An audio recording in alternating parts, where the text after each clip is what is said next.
下面一首我们要演的是萧颂的Andante e Allegro。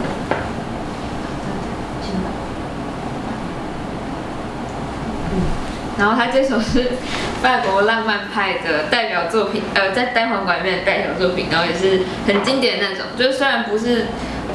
那种国际比赛或是考试会出现的曲子，但是每个学术底的人都一定会吹过的曲子。对，然后萧颂他这个作曲家呢，我是觉得他非常厉害，然后教出了很多很会写的学生，像是 Steve Hohn 法朗克。跟法朗克，他很厉害，萧颂很厉害，法朗克也很厉害。然后今天这个曲子，如果你们喜欢的话，觉得这首曲子还蛮合胃口的话，可以去找找看法朗克的音乐来听，我觉得大家一定也会喜欢。然后我们今天会吹这首的行版，它有行版跟快板，然后我们今天就吹行版。